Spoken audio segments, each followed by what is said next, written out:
Good morning po. Tayo po'y mag-aaral ng salita ng Diyos, the book of Mark, chapter 1, verses 40 hanggang 42.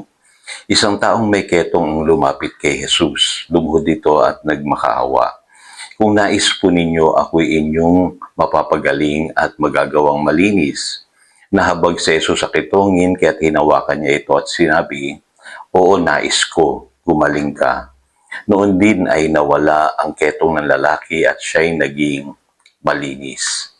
God's willingness to bless you. At dito po sa text natin, makikita natin today na meron pong isang lalaking may ketong na nagmakaawa sa Panginoong Hesukristo. Na nais niyang gumaling sa kanya pong karamdaman. Kapansin-pansin po sinabi ng Panginoong Hesus, nais ko gumaling ka. Kasi katulad po ng lalaking ito, marami sa atin ang confused. Pagdating po sa kalooban ng Panginoon. Nag-aalinlangan tayo kung kaya ba tayong pagalingin or i-bless ng Panginoon sa buhay na ito. Alam niyo po, sa Biblia, malinaw po sa Proverbs chapter 13, verse 12. Ang sabi diyan, "A longing fulfilled is a tree of life." Ang pangarap na natupad ay may dulot na kasiyahan. In other words po, masaya tayo kapag meron po tayong na-achieve sa buhay.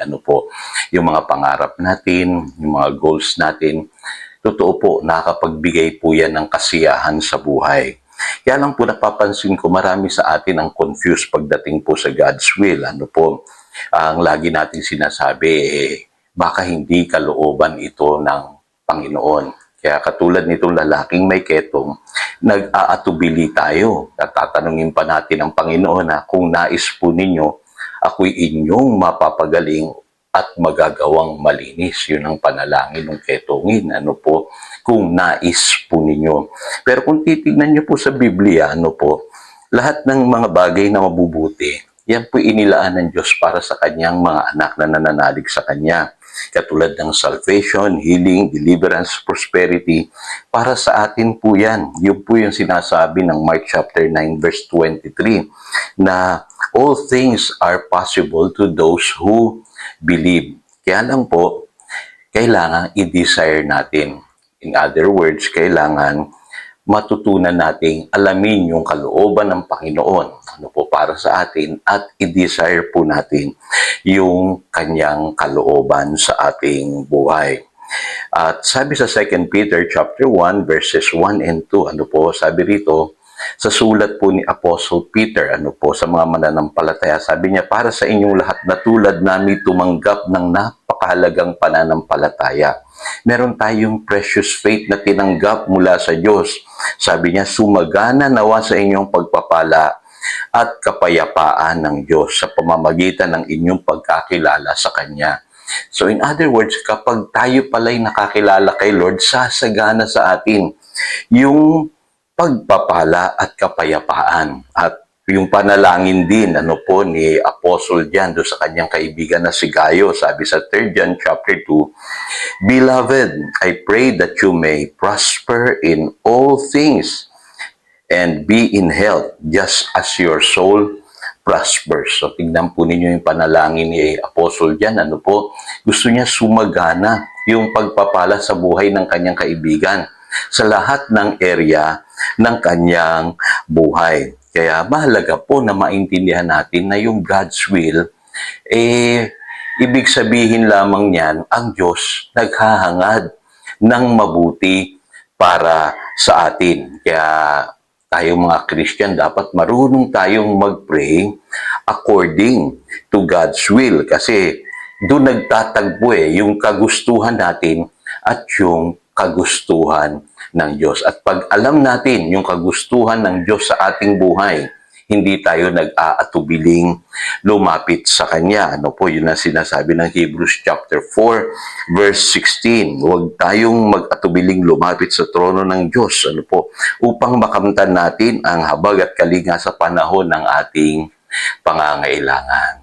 Kaya lang po, napupuna ako sa marami sa atin ngayon, marami sa atin hindi na nagdi-desire na mabago yung kalagayan ng ating buhay. Yung iba nga, pagka pinagpe-pray ko, sasabihin pa nila, "Pastor, okay na ito. Kontento na ako sa ganito." Minsan po, yung salitang kontento na ako, pwedeng maging mali. Kasi baka mamaya hindi naman yun ang gusto ng Diyos para sa iyo. Kasi sabi po sa Mark 11 verse 24 sa King James Bible po, ang sabi diyan, what things soever you desire. Ibig sabihin, dapat may dinidesire ka sa iyong buhay. When you pray, believe that you receive them and you shall have them. So, kailangan i-desire natin kung ano yung gusto ng Diyos para sa ating buhay.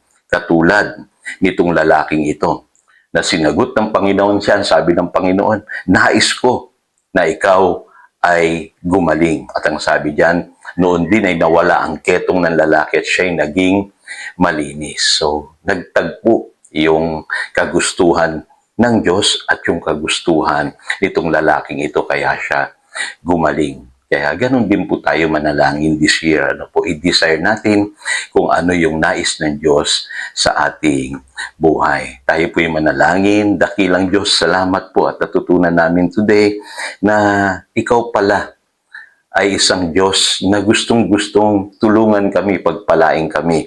Kaya lang hinihintay mo lamang na i-desire din namin, Panginoon, itong mga bagay na ito sa aming buhay. At ang panalangin namin, yung sa 3 John chapter 2, Panginoon, i-prosper mo kami, Panginoon, sa lahat ng area ng aming buhay. Salamat, Panginoon, at tinatanggap namin yan. In Jesus' name we pray.